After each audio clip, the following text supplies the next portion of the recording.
এখন অনেকের মনে হয়তো প্রশ্ন জাগতে পারে যে একটা অ্যাপ্লিকেশনের মাধ্যমে কিভাবে বিভিন্ন ইউনিভার্সিটিতে বিভিন্ন প্রোগ্রামে অ্যাপ্লাই করা যায়। আসলে ব্যাপারটা খুবই সিম্পল। বেসিক আইডিয়াটা হচ্ছে এখানে একটা অ্যাকাউন্ট করতে হবে প্রথমে। এই ওয়েবসাইটে অ্যাকাউন্ট হওয়ার পরে প্রোগ্রাম লিস্ট থেকে বিভিন্ন প্রোগ্রামে অ্যাপ্লাই করা যায়। তখন সিরিয়াল নাম্বার অনুযায়ী প্রোগ্রামগুলো সিলেক্ট করা যায়। ফর এক্সাম্পল মাস্টার্সে 4টা প্রোগ্রামে অ্যাপ্লাই করা যায় ম্যাক্সিমাম, এবং ব্যাচেলরে 8টা প্রোগ্রামে। আর কোর্সগুলো এভাবে অ্যাপ্লাই করা যায়। তো অ্যাপ্লাই করার পরে জাস্ট অ্যাপ্লিকেশনে ওগুলো সিরিয়াল করতে হয়। যেমন ফর এক্সাম্পল লুন্ড ইউনিভার্সিটিতে একটা প্রোগ্রাম নাম্বার 1 দেয়া যায়, number 2 Malmo university, number 3 Stockholm university, এভাবে প্রোগ্রামগুলো সিলেক্ট করা যায়। এবং ইউনিভার্সিটি যখন আপনার অ্যাপ্লিকেশনগুলো মূল্যায়ন করবে তখন তারা প্রথম থেকেই শুরু করবে। সুতরাং আপনার হাইয়েস্ট প্রায়োরিটি 1 থাকলে তারা প্রথমে 1-এ দেখবে আপনি অ্যাডমিটেড হওয়ার যোগ্য কিনা। যদি না হয় তখন 2 দেখবে, এরপরে 3, এভাবে। অর্থাৎ 1 নাম্বারে যদি অ্যাডমিশন হয়ে যায় তাহলে কিন্তু তারা আর পরবর্তীতে 2, 3 এগুলো দেখবে না। একইভাবে 2-তে যদি হয়ে যায় 3, 4 দেখবে না। অর্থাৎ আপনাকে প্রোগ্রামগুলো এমনভাবে সাজাতে হবে যেটা আপনি সবচেয়ে বেশি চান সেটা উপরে দিতে হবে। এটা হচ্ছে একটা কনসেপ্ট। আর একটা কনসেপ্ট হচ্ছে ডকুমেন্টগুলো শুধু একবারই সেন্ড করতে হবে, সেটা আপলোডও করা যায় বা মেইলেও সেন্ড করা যায়। ডকুমেন্টগুলো যখন আপনি সেন্ড করবেন এগুলো সবই এই পেজে অ্যাটাচ থাকবে। ফলে প্রত্যেকটা ইউনিভার্সিটির আলাদা আলাদা যে এডমিশন কমিটি আছে তাদের অ্যাক্সেস থাকবে ডকুমেন্টগুলো, সো তারা দেখতে পারবে যখন ইচ্ছা। তারা এটা সো আপনাকে বিভিন্ন ইউনিভার্সিটির ডকুমেন্ট পাঠানোর প্রয়োজন নেই। আরেকটা ব্যাপার হচ্ছে যে আপনি এই পেজে আপনার লগ ইন করে আপনি আপনার ইনফরমেশন আপডেট করতে পারবেন, নতুন কোনো ডকুমেন্ট আপলোড করতে পারবেন।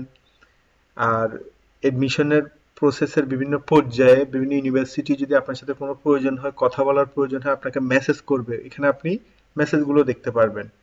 প্রথমে যে অ্যাপ্লিকেশন করার আগে কয়েকটা জিনিস ক্লিয়ার করার দরকার। এটা হয়তো অনেকে জানে, অনেকে জানা নাও থাকতে পারে। সেটা হচ্ছে যে আফটার 2011 সুইডেনে কিন্তু টিউশন ফি ইম্পোজ করছে for non EU students. That means 2011 সালের আগে যারা এসেছেন তারা ফ্রি পড়ালেখার সুযোগ পেয়েছেন, কিন্তু 2011-র অটাম সেমিস্টারের পর হতে বাংলাদেশ সহ নন ইউরোপিয়ান ইউনিয়নভুক্ত দেশের স্টুডেন্টদেরকে টিউশন ফি দিতে হয়।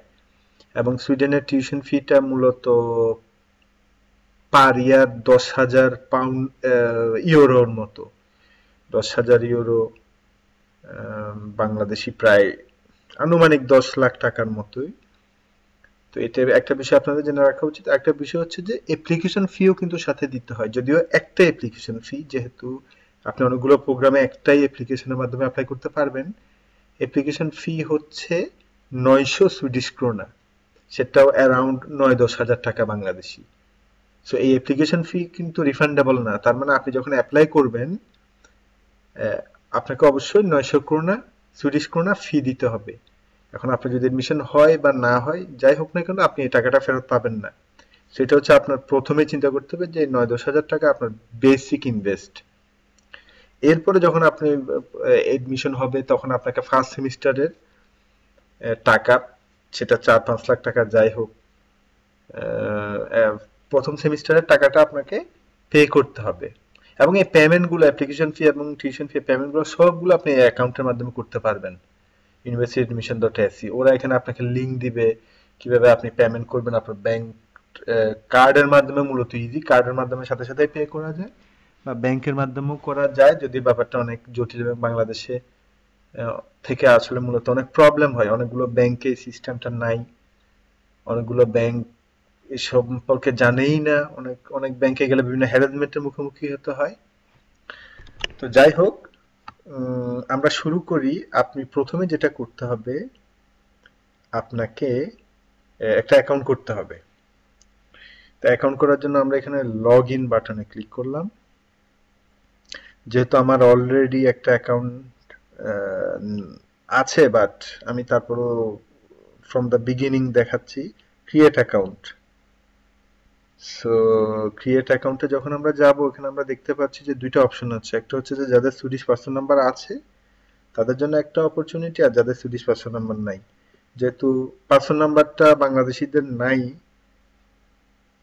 No I don't have, so আমাকে এটাই সিলেক্ট করতে হবে। তো এটা একটা সাধারণ একটা ফর্ম আমরা দেখতে পাচ্ছি, first name, last name, phone, care of, date of birth, address, gender, mobile phone, post code, city, select country, অবশ্যই বাংলাদেশ হবে, email, password, verify email, verify password. তো এই এই জায়গায় এসে আমার একটা মজার কথা মনে পড়লো, সেটা হচ্ছে যে বাংলাদেশ থেকে অনেকগুলো এজেন্সি বিভিন্ন স্টুডেন্টের মাধ্যমে শুনলাম, যারা আমাকে পার্সোনালি মেসেজ করছে বিভিন্ন প্রবলেম নিয়ে, যে তারা দালাল বা এজেন্সি গুলো এই যে পাসওয়ার্ড, যেটা ওরা আসলে এই পাসওয়ার্ডটা আপনাকে দেয় না, এবং এই পাসওয়ার্ডটা ওরা হাইড করে রাখে যাতে আপনি কোনোভাবে ইউনিভার্সিটি কিংবা অথরিটির সাথে কন্ট্যাক্ট করতে না পারেন।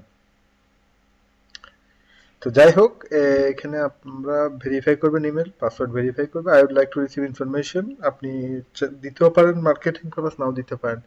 এরপরে এখানে টেক্সট 228 দিলে ক্রিয়েট অ্যাকাউন্ট, অ্যাকাউন্ট ক্রিয়েট হয়ে গেল। আমি এখানে আসলে অ্যাকাউন্ট ক্রিয়েট করছি না নতুন করে, কারণ আমার অলরেডি একটা অ্যাকাউন্ট আছে। বাট আপনাদেরকে আমি এখানে দেখা দেবো, আপনি যখন ক্রিয়েট অ্যাকাউন্টে ক্লিক করবেন আপনার অ্যাকাউন্ট হয়ে গেল, everything is done. So simple, it will take not more than 2 minutes maybe. আচ্ছা, হয়ে গেল। আপনার যখন অ্যাকাউন্ট হয়ে যাবে আপনি তখন অ্যাকাউন্টে লগ ইন করতে পারবেন। যেমন আমি এখন আমার অ্যাকাউন্টে লগ ইন করছি,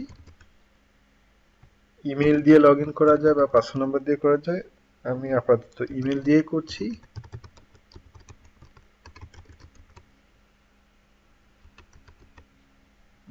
লগ ইন। আপনার যখন অ্যাকাউন্ট হয়ে যাবে আপনি লগ ইন করে কি দেখতে পারবেন? প্রথম এখানে একটা ট্যাব দেখতে পাচ্ছেন, অ্যাপ্লিকেশন, মেসেজ, ডকুমেন্টস, প্রোফাইল। এই প্রোফাইলটা হচ্ছে যে আপনার ইনফরমেশন গুলো। আচ্ছা, প্রথমে আমরা অ্যাপ্লিকেশন দেখি। আপনি যখন অ্যাপ্লিকেশন করে ফেলবেন, এটা হচ্ছে তারপরের বিষয়। এই যে যেমন আপনি দেখতে পাচ্ছেন আমার এখানে 1 নম্বরে দেওয়া আছে internet publishing and web design 1, এবং এটার বর্তমান স্ট্যাটাস হচ্ছে কোয়ালিফাইড, অর্থাৎ আমি এই কোর্সের জন্য কোয়ালিফাইড হয়েছি, বাট রেজাল্ট এখন ওরা পাবলিশ করেনি, পরে করবে। তারপরটা হচ্ছে intelligent technology, neuro science and mathematics, number 2 তে দেখছেন। এটা ইন প্রোগ্রেস দেখাচ্ছে, এটা স্ট্যাটাস, মানে এটা এখনো ডিসিশন হয়নি। এভাবে আপনি আপনার যে অ্যাপ্লিকেশন গুলো থাকবে প্রত্যেকটা অ্যাপ্লিকেশন স্ট্যাটাস আপনি পাশাপাশি দেখতে পারবেন, এবং আপনি চেঞ্জ ইউর অ্যাপ্লিকেশন এই ট্যাবটাতে ক্লিক করে আপনি চেঞ্জও করতে পারবেন। আপনি 2 নাম্বারটাকে 1 নাম্বারে এনে দিতে পারবেন, 1 নাম্বারকে 2 নাম্বার আনতে পারবেন, অর্থাৎ প্রায়োরিটিটা চেঞ্জ করতে পারবেন।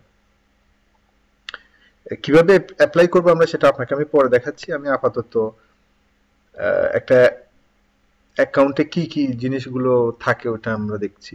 এরপরে মেসেজ ট্যাব, মেসেজটাতে ক্লিক করলে আপনাকে ইউনিভার্সিটি যে কোনো মেসেজ পাঠাতে পারে, আপনি এখানে পাবেন। যেমন আপনার এডমিশন হলো না বা হলো, বা আপনাকে ওয়েলকাম মেসেজ, বা আপনাকে অ্যাকোমোডেশন, যে কোনো ব্যাপারে ইউনিভার্সিটি আপনাকে মেসেজ করতে পারে, এগুলো আপনি এখানে পাবেন। এরপরে হচ্ছে ডকুমেন্টস, এটা একটা ইম্পর্টেন্ট। এটা একটা আমি যখন ডকুমেন্টসে ক্লিক করলাম আমার কিন্তু আপলোড করার জন্য ইনস্ট্রাকশন গুলো আছে এখানে, যেখানে আপনি কি কি ডকুমেন্টস আপলোড করতে পারবেন, যেমন English test result, ID documents যেটা passport, SA summaries, letter of motivation, recommendation letter, academic bachelor certificate, transcripts, সবই এখানে আপলোড করা যায়। এটা আসলে খুবই ভালো বাংলাদেশিদের জন্য বিশেষত, কারণ বাংলাদেশ থেকে এখানে চিঠি পোস্ট করা একটা এক্সপেন্সিভ অনেকটা, 2-3-4 হাজার টাকাও লাগে সম্ভবত, আমি ঠিক বলতে পারি না এখন এটা প্রাইসটা কেমন। আপলোড করার মাধ্যমে আপনি স্ক্যান করে যে কোনো ডকুমেন্ট আপনি সাথে সাথে আপলোড করতে পারছেন।